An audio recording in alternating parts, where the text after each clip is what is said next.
বিসমিল্লাহির রহমানির রহিম। আসসালামু আলাইকুম। আজকে আপনারা দেখবেন খুলনার ঐতিহ্যবাহী দক্ষিণাঞ্চলের নারকেল দিয়ে চিংড়ি মাছ ভুনা। আসুন উপকরণসমূহ স্ক্রিনে দেখে নিই।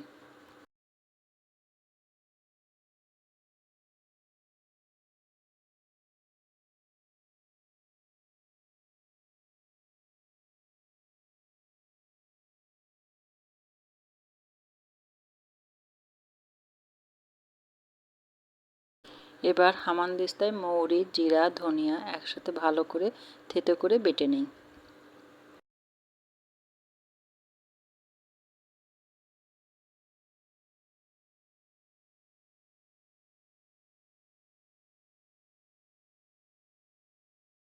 এবার রসুন আর আদা দিয়ে ভালো করে আবারও থেতো করে ভালো করে বেটে নিই।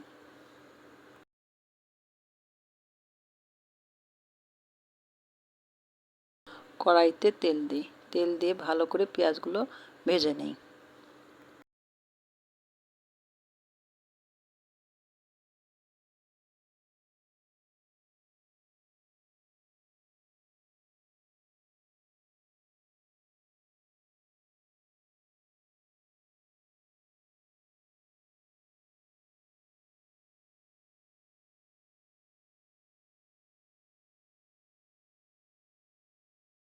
পেঁয়াজ ভালো করে ভাজা হয়ে গেলে কাঁচা ঝাল বাদে সকল মশলাগুলো দিয়ে দিই। ভালো করে মশলাগুলো কষিয়ে নিই।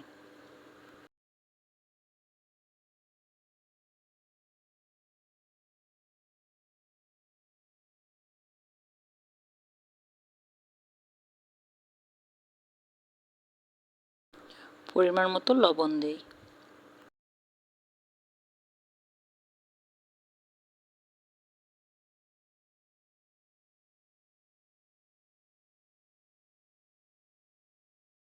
দুইবার নারকেলের দুধ যোগ করে ভালো করে কষিয়ে নিই। যত কষা ভালো হবে ততই রান্না খেতে সুস্বাদু হবে।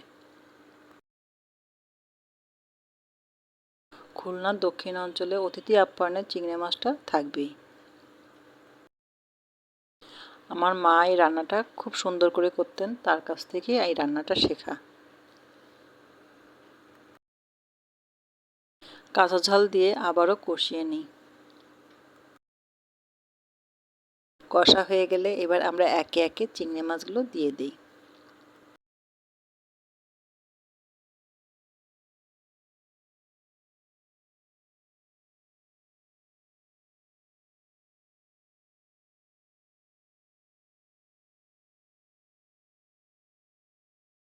চিংড়ি মাছগুলো দিয়ে ভালো করে কষিয়ে নিই। স্বাদ বাড়ানোর জন্য অল্প পরিমাণে চিনিও ব্যবহার করতে পারেন।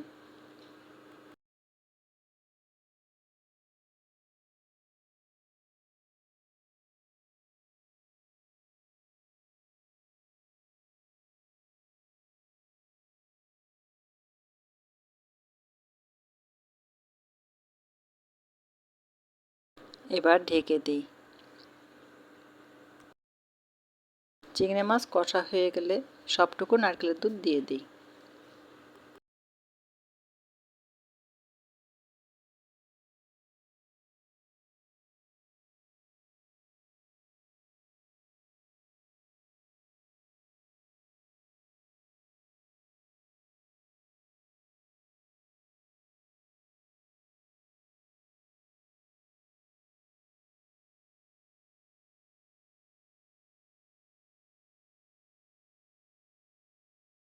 তৈরি হয়ে গেল খুলনা দক্ষিণ অঞ্চলের মজাদার চিংড়ি মাছ ভুনা।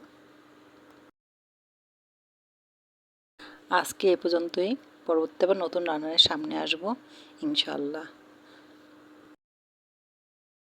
লাইক, কমেন্ট, শেয়ার, সাবস্ক্রাইব করে পাশে থাকবেন। আল্লাহ হাফেজ। আসসালামু আলাইকুম।